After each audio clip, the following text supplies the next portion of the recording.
오늘 창세기 59번째 시간입니다. 요셉의 지혜, 야곱의 담대함. 요셉의 지혜, 야곱의 담대함이라는 제목으로 하나님 말씀 전하도록 하겠습니다. 어제 말씀에 이어서 오늘 야곱과 요셉이 드디어 재회하게 됩니다. 감격적인 이산 가족의 상봉과 같은 그런 장면이 오늘 연출이 된 거죠. 더불어서 요셉은 자신의 가족들에게 고센 땅에 그들이 정착할 수 있도록 바로에게 가서 이르기를 스스로 목축하는 자라고 이야기하도록 당부하는 장면이 오늘 본문의 말씀의 간단 개요입니다. 오늘 좀 한 절씩 혹은 한 대목씩 살펴보면서 적용할 수 있는 점들을 같이 좀 찾아보면 좋을 것 같습니다. 28절부터 그리고 30절까지의 말씀은 지금 죽어도 조카도다라고까지의 야곱과 그리고 드디어 요셉이 만나는 장면입니다. 야곱이 유다를 먼저 앞세워 보냈죠. 70명의 무리. 여러분, 분명히 성경은 70명이라고 기록을 하고 있지만 이거는 기록의 의도가 있는 70명의 명부고요. 그러나 성경에서의 실제적인 이 야곱의 가족 수는 70명보다 더 많았습니다. 훨씬 더 많았습니다. 근데 그 무리들 중에서도 특별히 유다에게, 넷째 아들이죠. 유다에게 미리 먼저 앞서서 요셉에게 먼저 보낸 것입니다. 앞세워 보냅니다. 고센 땅에 당도하게 될 때 어떻게 됩니까? 2절 말씀해 보니까 요셉이 이제 유다의 이야기를 들은 거죠. 아버지가 왔느니라고 했을까요? 오셨습니다. 어떤 뭐 그런 보고를 했겠죠. 보고를 하고 나서 요셉이 그의 수레를 이끌고 아버지에게로 다시 당도하게 됩니다. 아버지에게로 고센 땅으로 도착하게 되죠. 서로가 멀리에서부터 여러분 이 장면 한번 좀 생각해 보세요. 멀리에서부터 야곱이 요셉이 오는 모습을 바라보았을 것입니다. 과거 20여 년 전에 아들에게 입혔던 채색 옷보다 훨씬 더 좋은 옷을 입고 훨씬 더 그의 생애 속에 아름답고 영광스러운 모습을 가지고 혼자 왔겠습니까? 자기 수행 비서도 있었겠지요. 또 수레를 모는 사람도 있었겠죠. 또 몇몇의 사람들하고 같이 오지 않았겠어요? 그 모습 바라보면서 멀리서부터 야곱이 바라보는 것입니다. 얼마나 기대가 됐고 얼마나 감격이 되겠습니까? 그에게 보자마자 서로가 달려가 안고 부둥켜 안을 수밖에 없는 거죠. 정말 너가 요셉이냐?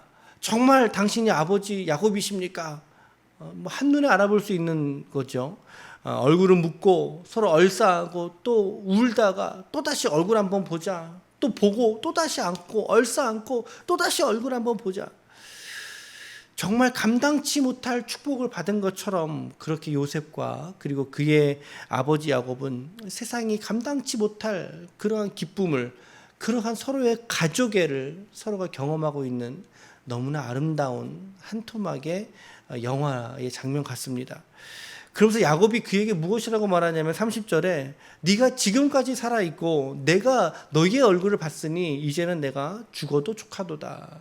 정말 이 야곱에게서 요 20년 어간의 이 사건들 속에, 스토리 속에 죽겠다는 이야기가 몇 번이나 나오는데 오늘 이 본문에서의 내가 죽어도 조카도다라고 하는 이 말씀은 참 요셉의 마음을, 야곱의 마음을 참 아름답게 드러내는 그런 표현인 것 같습니다. 얼마나 감격했던지 내가 지금 죽어도 여한이 없다라고 하는 상황인 것이죠.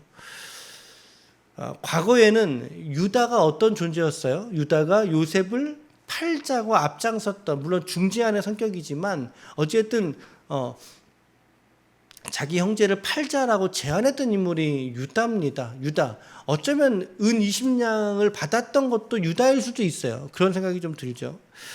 그런데 그때의 유다가 아니라 오늘의 유다는 아버지와 요셉을 만나게 하기 위한 그러한 모종의 역할을 감당하고 있다라고 하는 것이죠. 이거 정말 큰 변화가 아닐 수 없습니다. 과거에는 자기 형제를 팔자라고 했던 유다가, 중재했던 유다가 이제 똑같은 중재의 성격이지만 지금은 아버지와 형제를 만나게 하는, 마치 생명과 생명을 이렇게 이어주고 있는 그런 역할을 오늘 유다가 감당하고 있다라고 하는 것입니다.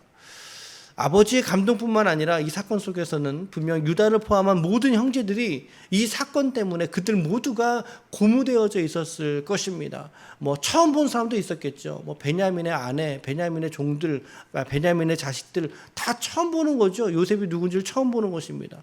그러나 하나님께서는 이들에게 이 가정 속에 이와 같은 은혜를 충만하게 부어주셨고 허락해 주셨다. 다시 한번 그들에게 찾아온 이 기회가 그들에게 소망이 되기를, 가나안에서 이루지 못했던, 또 가나안에서 모든 제한된 환경 속에서 힘겹게 살아왔던 그들이 이제는 새로운 정착지, 그것도 이방 나라 애굽의 고센 땅이라고 하는 곳에서 그들에게 소망이 되는 꿈을, 소망이 되기를 모두가 꿈꾸면서 있었던 그러한 고무된 시간이었다는 것입니다.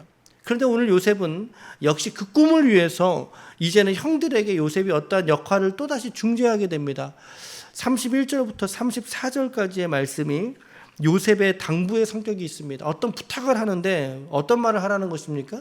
이집트 사람들이 목축하는 사람들하고는 가까이 하지 않는다라고 하는 것입니다. 그러므로 바로가 형들에게 찾아와서 우리가 바로에게 갈 건데 형들을 불러서 무엇하는 사람들인지 물으면 뭐라고 대답하라는 것입니까?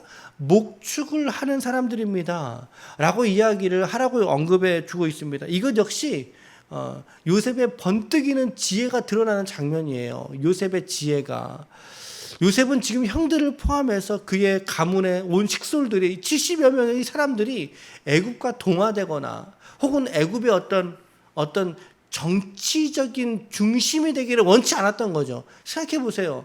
애굽의 총리의 형제들과 아버지들이에요. 그렇다면 당연히 당정이라든가 이런 정치적인 상황 속에 휘말릴 수도 있지 않습니까? 뭐 최고 권위자의 가족들이니까 신변의 어떤 그런 것들.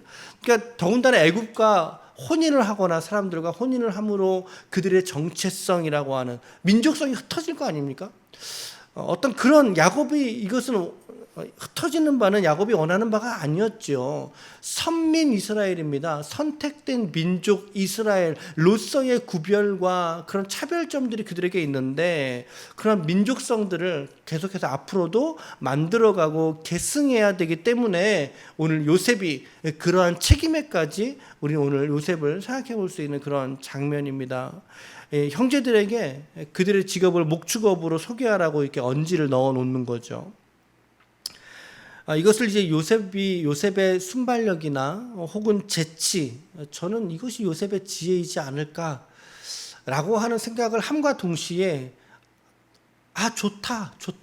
이 요셉의 이런 순발력과 지혜가 오늘 믿는 사람들인 우리들에게 오늘 나에게 참 있으면 좋겠는 덕목인 거예요. 이 요셉의 지혜가 우리 믿는 자들에게 더욱 많이 있으면 좋겠다라는 걸 생각해 봅니다. 그러나 여러분, 우리의 지혜와 생각을 뛰어넘으시는 분 누구십니까? 진리의 영이신 성령께서, 진리의 영이신 성령 하나님께서 오늘 저와 여러분들을 다루신다면, 우리 속에 내재하시고 우리를 주권하시는 그 성령께서 우리를 충만하게 다스리신다면 오늘 저와 여러분들의 일상 속에 우리의 생각과 우리의 지혜 속에서도 오늘 하나님이 도우시고 역사하실 줄로 믿습니다. 오늘 하나님께서 주시는 지혜와 하나님께서 주시는 그러한 순발력, 그러한 하나님의 은혜로 오늘을 살아갈 수 있는 그러한 영민함을 하나님이 우리 모두에게 부어주시기를 축복합니다. 47장으로 이제 넘어오죠. 성경은 47장으로 넘어오면 1절부터 10절까지가 바로 앞에 서 있는 형들의 만남입니다. 그런 바로 앞에 서 있는 형들과 야곱의 만남의 장면이 오늘 10절까지죠. 먼저는 요셉을 만났지만 이제는 바로 왕을 만나야 됩니다. 형제들이. 왜냐하면 오늘 이 70여 명을 초대해서 이 땅에 와서 머물러 살게 하라라고 먼저 제안하고 허락해 준 인물이 바로이기 때문입니다. 바로가 오늘 이들을 먼저 초대한 거죠.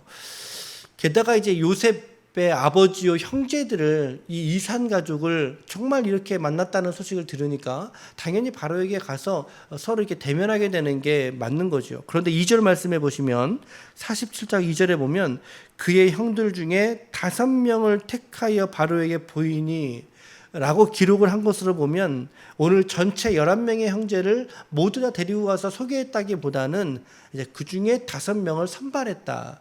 그래서 이제 좀 재미있는 상상들을 하시더라고요. 보니까 이 5명이 듬직듬직한 사람들이 아니라 좀 허약해 보이거나 좀 연약해 보이는 사람 5명일 수 있다. 왜냐하면 이제 체격이 좋거나 늠름한 사람들이 왔다 그러면 모든 사람들이 다 그와 같을 것으로 생각을 해서 오히려 바로가 그 사람들에게 뭐라고요? 그 사람들에게 뭔가 이게 군인을 시킨다거나 이런 조금 더 애국과 가까이 올 수 있는 그런 일을 맡길 수 있기 때문에 요셉의 지혜에서는 그런 사람들보다는 좀 더 연약하고 좀 메마른 그런 사람들을 데리고 가서 그래 얼마나 힘들었겠니, 그래 고센 땅에서 열심히 살아 라고 하는 바로의 심중을 움직이려고 하는 그런 선발의 기준을 두지 않았을까 라고 좀 재미있는 상상을 하시더라고요. 어찌됐든 5명 그리고 이제 아버지 야곱 이렇게 이제 그리고 요셉 그럼 이제 7명이죠. 70명의 대표격으로 10분의 1입니다. 70명의 대표격 7명이 오늘 바로 앞에 서는 장면을 이제 볼 수 있습니다. 앞서서 요셉이 이야기한 것처럼 형들의 대답을 잘 하는 거예요. 잘 하는 거죠. 우리가 목축업에 종사하고 있고 이 일은 우리의 가문의 대대로 내려온 일이고 그리고 우리는 여기서 가나안 땅에서 양을 칠 곳이 없기 때문에 여기 잠시 거류하러 내려왔습니다. 그러므로 우리를 고센 땅에 살게 하소서. 구체적으로 그들이 살고 싶은 지명까지 이렇게 지목하고 있는 장면이죠. 이런 형들을 바로가 이제 마음에 합당하게 여겼던 거예요. 아유, 힘들게 왔구나. 6절 하반절에 보세요. 그러면서 6절 하반절에 바로가 그들에게 어떤 기회를 줍니다. 바로의 정부에 등용할 수 있는 기회를 주는데 그들 중에 너희 형제들 중에 개 중에라도 능력 있는 자가 있거든 그들로 내 가축을 관리하게 하라. 그러니까 목축업에 종사하는 사람들이었으니까 뭐 양치고 낙타를 치고 이런 목축에 관한 일에서는 나름대로의 전문가 그룹 아니겠습니까? 그러니까 그들로 하여금 내 가축을 관리하게 하라. 이게 지금 가축을 관리하라 이러니까 좀 하찮은 직위 중에 하나로 우리가 이해할 수 있는데 그런데 실상은 바로의 이것이 특별한 보호, 특별한 직위를 임명하는 것을 의미한다라고 보더라는 거죠. 왜냐하면 바로에게 있는 그 짐승이나 가축은 곧 바로의 소유 아닙니까? 그러니까 바로의 소유 중에 그 무엇인 것들을 외부에서 건들다거나 그들에게 어떤 위협을 가하는 행위 자체는 바로의 소유에게 한 것이기 때문에 결국에 누구에게 한 것으로 볼 수 있을까요? 바로에게 한 것으로 보는 거죠. 바로에게.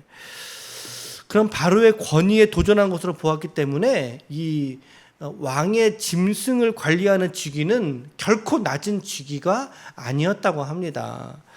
그러니까 형제들 입장에서는 지금 요셉 덕분에 생판 모르는 나라에 왔을지라도 그 나라의 어떤 고위 관료, 어떠한 일정 이상의 관료직에 등용하게 되는 이러한 호사도 그 형제들이 함께 누리게 된다라는 것입니다. 얼마나 아름다운 모습입니까? 얼마나 기쁜 모습입니까? 이거 요셉 한 사람으로 인해서 주변에 흘러가는 복이 얼마나 많은지 몰라요. 얼마나 많은지 몰라요. 그래서 야곱이 요셉을 바라보면서 너는 가지를 뛰어넘는 담을 뛰어넘는 가지다라고 얘기했는지 모르겠어요. 모든 한계와 역량을 뛰어넘는 그러한 은혜들을 그 땅에서 받아 누리게 하지 않습니까? 그러므로 오늘 또 여기서 우리 또 이런 짧은 묵상을 해볼 수 있는 거죠. 오늘 우리 기독인들이 오늘 저와 여러분들이 우리의 존재와 있음으로 말미암아 우리가 또한 우리의 주변의 일상과 생활 속에서 우리 주변에 있는 영혼들에게 우리 주변에 있는 영혼들에게 이러한 축복의 통로가 되는 이러한 씨앗이 되었으면 좋겠다. 그들 속에서 십자가로 심어지고 복음으로 심어져서 그들에게 이렇게 그리스도의 사랑을 드러낼 수 있는 그래서 오히려 예수 믿는 우리 때문에 우리의 저변이 우리의 주변에 있는 분들이 은혜를 충만하게 누렸으면 좋겠다. 이런 바람들로 적용들로 짧게 해보게 됩니다. 바로가 야곱에게 이제 묻는 장면이 또 나오죠. 네 나이가 얼마냐?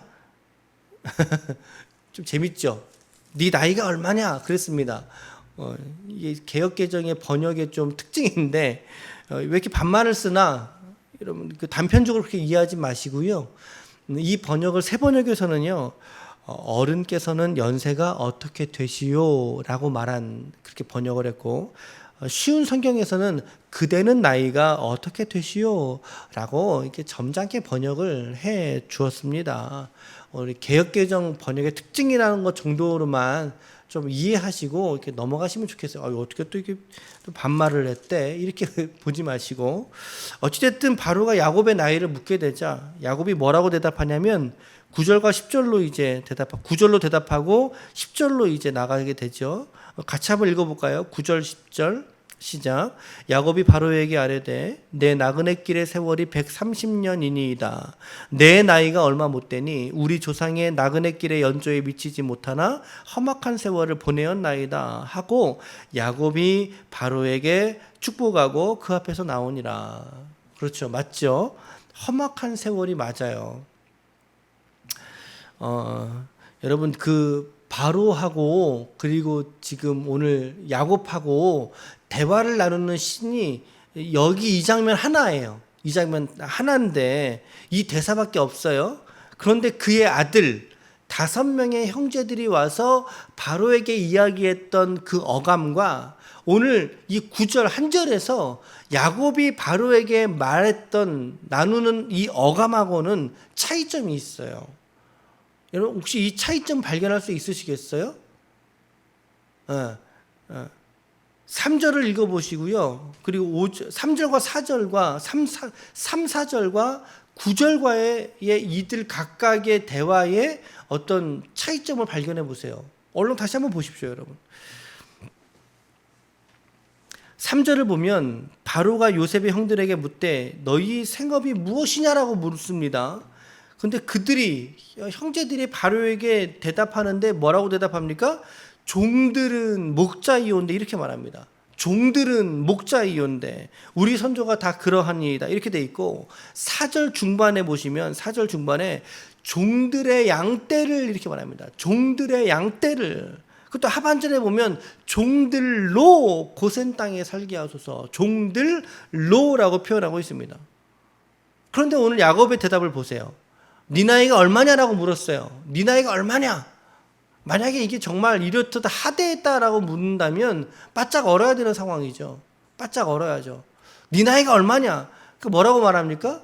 야곱이 뭐라고 말하죠? 내 나그네 길이라고 말합니다. 내 나그네 길. 내 나그네 길이 130년이니이다. 나 130살입니다. 그리고 내 나이가 얼마나 되지 못하지만 이러면서 이제 자기를 표현할 때 나 이런 표현을 이제 쓰게 되죠. 이거 분명히 좀 차이점이 좀 있는 대목입니다. 형제들은 바로 앞에서 종들이라고 하는 표현을 연거푸 3번이나 반복해서 정말 바짝 낮춘 표현을 쓰고 있는 반면에 오늘 야곱은 어떤 표현을 쓰고 있습니까? 당신 스스로가 종이라는 표현은 뉘앙스도 없어요. 종이라고 하는 뉘앙스도 없을 뿐더러 10절 말씀에 보면 야곱이 바로를 뭐 하고 나갔다고 말합니까? 뭐 하고 나갔대요? 야곱을 바로를 축복하고 나왔다라고 말하고 있습니다. 축복하고 나왔다. 그 앞에서 나왔다. 이게 어떤 의미가 있을까요, 여러분? 이 장면은 비록 야곱이 지금 생계의 어려움 때문에 애굽으로 피난차 오게 되긴 하였지만은 그러나 이 장면은 애굽의 왕으로서의 바로와 그리고 이스라엘의 왕으로서의 야곱, 그렇죠? 바로 이스라엘의 애굽의 왕으로서의 바로와 그리고 이스라엘이라고 하는 앞으로 이제 예언적 측면이죠. 언약적 측면이죠. 이스라엘의 왕으로서의 야곱, 즉 다시 말하면 왕 대 왕의 만남이라는 거죠. 수평적으로 대등한 관계의 만남이라는 것을, 그 대화라는 것을 저자가 좀 드러내기 위한 어떤 대화의 장치들입니다.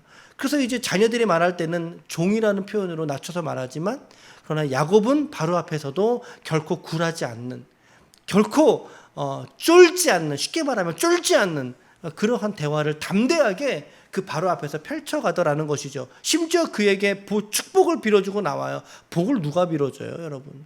복은요, 복이 있는 사람이 복을 빌어주는 거예요. 그렇죠?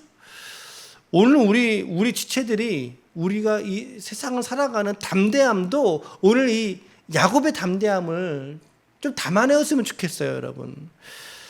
바로 앞에서의 야곱이 비록 절대적인 을의 위치처럼 보였지만, 그러나 그의 말과 그의 행동에서는 을이 아니라 나는 갑이고 당신도 나는 갑대 갑으로의 만남이다 라고 하는 어떤 담대함, 믿음의 어떤 유연성, 그런 자신감, 그런 것 좀 보여지지 않습니까?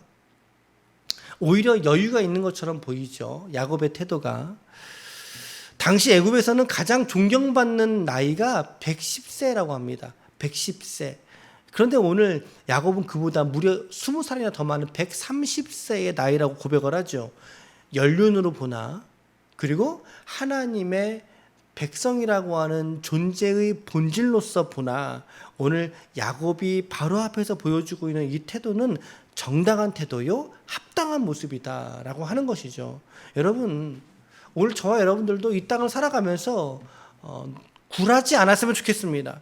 담대하게, 그 지혜롭게, 물론 자신을 낮추죠. 낮추나, 그러나 그 앞에서도 비굴하게 낮추는 것이 아니라 담대하게 낮추고 오히려 복을 빌어주는 이러한 모습들이 오늘 저와 여러분들의 생활 속에 우리 담아내었으면 좋겠다라는 거예요. 이 땅을 살아가는 우리 그리스도인들의 모습이 되어야 되지 않을까. 우리가 누구 남 밑에 있으면 당연히 을처럼 보이죠. 하지만 우리의 정체성만큼은 나는 하나님의 구원받은 자녀야. 하나님의 선민 이스라엘처럼 나는 하나님의 택하신 백성이야. 왕 같은 제사장이야. 나는 약속의 자녀야. 라고 하는 그 영적인 자부심, 그 모습이 오늘 우리들에게 있어야 되겠다. 라고 하는 그 모범을 우리는 보는 것만 같다는 것입니다. 그렇게 살기를 축복합니다. 우리 모두 그러한 정체성을 가지고 살아갈 수 있기를 축복합니다. 이제 이후로 요셉이 그의 형들과 아버지의 온 집과 식구를 따라 먹을 것을 주어서, 마지막에 있는 단어 같이 읽어볼까요? 12절 마지막 단어 같이 읽어볼까요? 시작. 봉양하였더라. 봉양이라고 하는 단어를 오늘 저자가 기록해주고 있어요. 봉양이 무슨 뜻이죠? 부모와 같은 웃 어른을 받들어 모신다라고 하는 뜻이 봉양입니다. 받들어 모신다는 것입니다. 여러분, 신앙이 좋은 사람은요, 반드시 부모에게 효를 다하게 되어져 있어요. 진짜예요. 믿음이 좋으면, 신앙심이 좋으면, 깊어져가면 갈수록 부모를 향한 효가 높아지게 되어져 있어요. 그리고 신앙심이 깊어져가면 깊어져 갈수록 형제를 향해서 우애하게 되어져 있어요. 오늘 성경이 그러한 우리의 짧은 적용들을 뒷받침해주고 있잖아요. 오늘 요셉을 보세요. 아버지뿐만 아니라 그의 형제들까지 살뜰하게 챙겨주고 있는, 형제의 우애를 다시 회복하고 아버지를 봉양하는 그러한 모습 보지 않습니까? 오늘 여러분과 제가 섬겨야 될 우리의 부모님, 그리고 형제와 우리의 자녀, 그리고 우리의 이웃들은 누구입니까? 오늘 그들을 주님의 마음으로, 그들을 함께 믿음 안에서 봉양할 수 있는, 받들어 섬길 수 있는, 우리는 은혜를 받은 자이기 때문에 낮아질 수가 있어요. 그 낮은 자리에서 우리의 있는 주변에 있는 지체들을 봉양할 수 있는 그러한 지체들이 되시기를 바랍니다. 말씀을 정리하겠습니다. 오늘은 좀 한 절이나 한 대목씩 보면서 적용의 힌트들을 같이 함께 나누고 좀 이렇게 적용의 말씀을 드렸습니다. 오늘 요셉의 지혜가 빛나는 날이었습니다. 형제들을 고센 땅에 정착할 수 있게 하는 아주 중요한 지혜와 그리고 그러한 중재를 오늘 요셉이 잘 감당했고, 또 야곱은 바로왕 앞에서도 겸손함으로, 그리고 지혜로서 바로 앞에서도 담대했던 모습을 오늘 우리는 보게 되었습니다. 아무쪼록 오늘 이런 말씀들 또 우리 잘 또 쫓아오시고, 또 성실하게 여러분 묵상과 기도로 잘 이렇게 섬기셨으면 좋겠습니다. 이 코로나19 이러한 어려운 시국 속에서도 여러분들의 믿음을 살아내고 믿음을 지켜낼 수 있는 일은요, 우리가 말씀으로 버티는 것 이외에는 없어요. 주변의 상황들에 또 딸려가지 마시고, 오늘 이 야곱처럼 주변의 정황에 딸려서 말하지 마시고, 내 믿음을 내가 잘 지켜서 이 말씀으로 우리의 믿음을 간수할 수 있기를 바랍니다. 우리 코로나19 중에서도 이러한 믿음의 길 그리고 말씀의 묵상의 길을 함께 우리 걸어가십시다. 믿음으로 잘 걸어가십시다. 그래서 여러분들의 믿음이 이러한 어둠과 같은 상황에서도 잘 보존되고 밝히 드러날 수 있는 그런 어두운 밤하늘에 밝게 빛나는 별과 같이 믿음이 드러나며 또 믿음에 이렇게 나타날 수 있는 귀한 하나님의 종들이 다 되시기를 예수님의 이름으로 간절히 축원합니다. 아멘. 기도하시겠습니다.